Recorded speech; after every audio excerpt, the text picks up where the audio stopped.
Welcome to another episode of Otaku Don. I am the host with the most, aka Sleepy Melbourne, in the building. Just Charles is here with us. What up? And we are here with One Piece chapter 1138, Harley. Yes, and not Davison.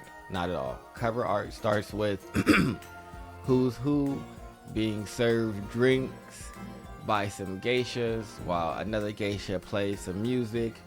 There are some cat ladies around and laid up against him with cat people, a lion, and I don't know what this other cat thing is. Wait, in the background. Is that what's his name sword? Yeah, they stole it again. That's why they're doing this whole thing and beat up Hold'em because they stole it. Remember, that's what this whole thing is about. She was taking the sword to get back to the thing, and then they stole the sword, and now he's got the sword, and they're going to go beat him up and take the sword. Kozuki Oda. Yeah, because give us the goddamn sword back. It's like we gave Zoro all that crap, and then we let it get stolen again. Might as well just let him keep it. Really? But yep, got stolen again. So that is the cover story and what's happening there. And so moving on to the actual chapter, we're gonna have a pretty short and sweet summary for you. It starts off with Loki and Shamrock and Gunko having their conversation from before. Loki basically asks Shamrock why he has the same face as red hair. And then he comes back, well, he is my younger twin brother that we lost in God Valley. Yes. Which is pretty much what we all, for the most part, thought, because where Shanks came from was very well documented. But he did say that he returned back to the Holy Land, but it seems he grew too attached to the filthy world of the surface. So it seems like, unlike Doflamingo, whose family did not have an opportunity to rejoin, like they didn't accept Doflamingo because his father renounced his Tenryubi title. Sounds like Shanks would have been accepted back into the fold if he had wanted to be. I don't think they never actually said he was they say he went astray, but they're not acting like he was tossed out. I think he's technically still a member. Oh, he is. It's just he is not in good standing, but if he really wanted to go back up there, he could. Yeah, no, I think that, I don't know why it's different, but I do think that it's just because he's strong. I don't think that. I think that it has to do with Figureland Garland and his family not renouncing their position as holy, as Tenryubito and world nobles, whereas the Don Quixote family renounced their title, and so no, you're no longer a god amongst men or mortals. You've gone down to the level where it was like, no, you were kind of just taken and picked up inside of a chest, which is still the weirdest thing to me. Like, sir, why are you keeping your children in the chest? That's what children go. He was crying in the chest. That is just a crazy, the fact that you were on the island, yeah, I'm about to go hunting, and you brought both your children and put them in chests. And it's like, all right, you guys just stay here. This is where it'll be safe, because no one's what's gonna the get logistics of Rogers finding that chest? It's just like, what happened? Oh, well, there was 2 kids in that chest, but I kicked the other one off the side because he looked. I think they were. He looked snooty. I think they were in different chests. I think so. In my estimation, Figureland Garland was so confident in his ability to win this competition that they had. He put up both of his kids as rewards. And was just I'm gonna win them anyway, so it doesn't matter. And put each one in a chest. Didn't go super well for him then. No, it did not. He lost one of them in that, and so that's what I think happened so that's what happened in my head canon. I think that's. I wouldn't be surprised if that's the reason why Garp doesn't particularly feel super great about the way things went down there. It's just and that's the day I lost all my faith inside this entire establishment. Yeah, you were betting your children on a random competition. And Dragon just kind of walked out. It's just like, where are you going? To throw a revolution. Because this shit is crazy. You can't be out here gambling kids. You ain't even seen your kid. I still wouldn't gamble him. I love him enough to know that he needs to be where he's at. But I wouldn't be shooting craps with putting up my kid for collateral. Most of what happens is Shamrock being annoyed by Loki, him revealing that his sword has the Cerberus devil fruit in it, and then him attacking Loki with said devil fruit sword. I hate devil fruit swords and everything they represent. Charles is not a fan of that. It's basically like saying, I can't really fight and I need my sword to fight for me. Because the only other person we've really seen, Hold'em had one, didn't he? Yeah. And Spondum. Spondum. Yeah, Spondum had one and he couldn't fight. Everyone who has one of these things can't fight. So I wouldn't be surprised if Shamrock, he's probably can fight better than the average because he is the leader of the Knights.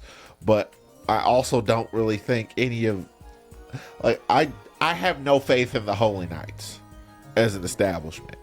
I am very much a proof is in the pudding type of person, and they don't fight enough for me to think that they can fight. That's fair. I will say I'm reserving judgment and giving them a lot more credit. I don't give Gunko credit for what they did to Loki because he's chained up. Like, I have to actually see them like if he walks away from this alive and you intended on killing him, that speaks more for me than anything else. Well, I don't think he intended on killing him because he's like, feel free to hunt me down anytime and I'll face you, which for me means like he expects Loki to like survive this, but it was just more of like, all right, you're annoying, so here's some of this, here's a little pow pow, and I'm gonna keep it moving because you aren't trying to side with us, and honestly, you're not the main goal here. We have to capture all of Elbaf, and so. Well, I don't think that was the original goal. The original goal was originally just, maybe recruiting Loki was the ends to the means. Yeah, I think that they figured, all right, we're going to get the prince, and if we get him and free him, then we have all of Elbaf, because now he's the legitimate ruler, and he's on our team. They have to follow the ruler. Simple. It would have been easy if Loki had said yes, but they're like, no, and so they're like, all right, we're going to go steal some children. Yeah, that's the next big breakaway. Which is always like, why is the world government like this? Like, y'all are always kidnapping kids, using them for experiments, and leveraging them against panda people, making them slaves, fucking taking them to just being the worst. Y'all just use kids as like some of the most crazy things in here. But I have way more respect for Loki because he didn't take the cop out way. He could have just lied and said, yeah, I'll side with you, and then socked him in the face. Nope. I'm not siding with y'all, and I'm still chained here. Screw you guys. So I am excited to see Loki get free. I do think that that's going to happen eventually. Then we go to Luffy. We get the exact explanation and talk about, hey, we saw Shanks, and Luffy's just like, no, you didn't. Shanks wouldn't do some sucker stuff like this. Yeah, pretty much. And that's pretty much the end of the conversation. They're like, well, maybe it was his brother or something then. And it's like, yeah, because I don't know about his other family, but everybody in the Roger Pirates is his family, except for Buggy, which I think is wild. Which is not true in terms of Shanks, because Shanks actually likes Buggy. Yeah, but Luffy doesn't, so Buggy cannot be family. Well, because he was on some Fugazi stuff and he had Nami locked up. So it's just like, yeah, can't really mess with you either. Like, he has never... After what happened with Ace, is just like, yeah, I never forget. I hate the way that you walk. I hate the way that you talk. I hate the way that you dress. I hate everything about you. But we also get to see the Copper Hat Man headed toward the giant castle. He's maybe a football field length away, so I really wonder who this dude is. We will get to see him in the next episode or chapter. I mean, he does have white hair. What if he's a new liar? But anyway. But on to, I guess, what our main point is we get the prophecies realistically. All right, we see Frankie and Ripley. Frankie is getting it from Ripley. Robin is getting it from the book. She's reading it. Yeah, she's reading it herself. Yes. All right, and the bulk of our commentary that we have already not done is from this. So the first world, the earth burned in endless flame, and in the heart of men burned with desire from widespread prayers, the sun god rose. Beckoned by the enslaved who reached for the forbidden stars, the god of the land was enraged. With a serpent of fire, they cast the world into ruin. Darkness fell, death reigned. They would not meet again. Second world. A breath stirred in the abyss. The god of the forest wove their magic, nurturing its devils, while the sun lit embers of war. Those of the half crescent and the full moon streamed, yet the one who slew the sun defied themselves, evoking the wrath of the sea god. They would not meet again. The third world. Chaos reigns. The world drifts in a void, yet time does not erase the memory of the promised day. Its shadow looms as the voice of the half moon echoes through the ages. And once more the sun god shall rise, laughing, dancing, guiding the world to its final act. The sun is reborn. A new dawn will break. Surely this time they will meet again. And oh shit, I think that the half moon echoing through the time ages is Toki being using her power and sending them. Momonosuke through time. Just figured that out. All right. Yeah, literally as I was reading it again, I was like, oh, I'm gonna straight up tell you guys, this is completely and totally. We are fairly early, and we have already seen 2 translations of this. That means when it comes time Sunday, there might be another bit. There might be some modifications to this, because with poetic stuff like this in Japanese, unless you're really good with the kanji, it can be really hard. So what I will say is, from what I get from the first world, is it seemed like whatever the world was going to shit. Yeah, but I think Emu is a spinoff of something bigger. It's just like the world was aflame, so everything was basically burning down around everybody's ears. Everything was terrible, and they went to the moon, is what it sounds like. And the hearts of men burn with the desire of whispered prayers. That means the prayers happen. This is probably when devil fruits just first started appearing, because this devil fruits appear from the will of the people and the collective unconscious. And I think that's how the sun gods first rose, and then in the second world we get the battle with all of the races, devil fruits being kind of like running rampant and kind of putting them on equal footing with. And I think that's what happened. I think that the devil fruits helped them be on equal footing with and the what are they called, the elders, the 5 elders. Yeah, the 5 elders. If the 5 elders were even a thing at that point in time. Well, I think he was just giving his power to other beings. I don't know if they were called the 5 elders, but I think that if they had those powers and you were a normal human, you were just getting washed easy. Yeah. And so I think devil fruits helped. It was pretty much everybody against those, basically the side of whatever or whatever that entity was a part of. Yes. Because it's like you had the Lunarians, you have the Beastmen, you have the Moon people, from what it looks like, that were riding a space whale. Like, it looks like there were some weird Roman type people. The giants, the ancient giants. The freaking robot. Yeah, everything. Yeah, everything. The fishmen, the fish. Yeah, it's just like everybody was against or this representation that looks like a derivative of Yeah. or is derived from it, and it seems like won. Well, they killed the sun god, and then the army just kind of deposed, and then the sea god flooded everything, and hasn't even finished flooding it, because they're still flooding it, possibly. And I think maybe that's the sea god flooding was their last ditch effort, because all of the people, if you recognize, are in spaces that the flooding doesn't affect them. This is true.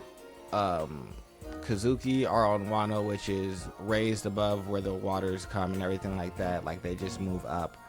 Lunarians were on the red line, which is much higher than everything, but obviously they got taken out. If there's giants are on a giant tree, water people don't matter with the water, and then the what are they called? The Sulong were on the back of Zunisha, who is much higher than the water level right now. So and then the moon people lived on the moon, so what does it matter? Yeah. So yeah, they were basically all in disparate places, all fairly isolationist society, and none of those people were members of the world government. Now, the more I think about things, the more I'm not. Well, Oda specifically said that King believed that he was the last of the Lunarians. I'm not really 100% on that because there might be other tribes or something else out there because, of course, the world government is going to propagate the fact that there are no more Lunarians because it's the world government and they're crappy and they want to be perceived as powerful. So if there were more Lunarians, I wouldn't be surprised because with the introduction of multiple tribes of giants, it's just like, oh. So conquering Elbath isn't conquering the giants, it's conquering some giants. But, anywho. Probably the largest group of giants. Probably. The Crescents are the samurai or the people of Wano. Yeah, the Kozuki. The Kozuki. And it makes sense why the world government made sure there was a concerted effort in getting rid of the Kozuki clan. Or allowing it to happen with Kaido and everything. Believe that the full moon people are the Sulong who transform. The god of the forest is the devil fruits. Im killed the other Nika. Devil sea god is the old representation of Shirahoshi, and I think their promise was to meet and to change the world together. And I think that didn't happen, which is why in the third world they will meet again because Shirahoshi and Luffy have a much stronger bond, or at least a bond that seems like it would be actualized more readily than before since they've already come into contact with each other. Yep. And with this realization, I will say that I believe that all three interpretations of Nika are correct because it's just three different sun gods. Yeah, but I think that at every time Nika wasn't looking to destroy the world. Nika was looking to guide the world into... He was upending the current corrupt world order. Yes, the current world order was definitely being changed, and then something new was being established, and so we have to see how that will play out going forward. I'm excited for the next chapter. I just want to see if Loki will get come in contact with Luffy, what's going to happen with the Kappa hat, and if we're going to get any more lore dumps. But honestly, I don't think there'll be too much more lore right now. I think we're going to start getting into more of what the crux of the issue. The smoke is about to start because Luffy's not about to Luffy is about to smack an iron mask on this dude. He's like, you're not allowed to run around looking like Shanks. Excuse me, this is my face. Well, I'm going to break it. Hopefully. But I also think this is the question I wanted to ask. I remember now that we're at the end. Do you think that Dragon's going to get active now because he said that he was waiting for the God Knights to start moving? Oh, yeah.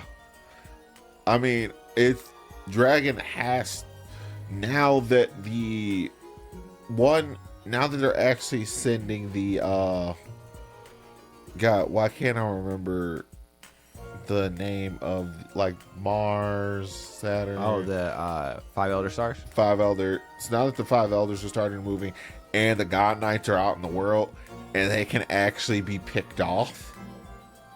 Because, probably not the 5 Elders can be super easily picked off, but they can probably be imprisoned. And now that they're sending out the real heavy hitters like Shamrock, them losing Shamrock is actually a sizable loss, probably. So the world government actually has actionable things, and the more you thin out their proper competent subordinates, the more the 5 actually have to move around, and the more vulnerable Eam actually becomes. That's true. I think they're just about to bite off they're not properly aware. Because you don't naturally run into all this information. No.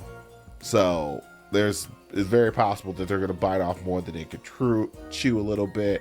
And then we have a whole nother Ace rescue thing. Except for Luffy doesn't have the need to care about his dad outside the fact that it's his dad. If they get Garp, then Luffy will show up inside of very angry mood. I think that it's going to lead to war. I'm excited to see, like, I think there's going to be like a mini war on Elbaf, and I'm excited for that. Yeah, it's going to be the precursor. It's going to be the first stepping zone to like a pretty full much starts scale. the avalanche. Yeah. Because war is basically war from according to this prophecy is basically unavoidable. Like this is how it's going to shake out. Yeah, pretty much you're going to war. The end. So, get ready, Nami. Yes. I'm excited. So am I. All right, well, other than that, make sure you guys like, subscribe, and comment below. One Piece, 1138. Bye-bye. Goodbye.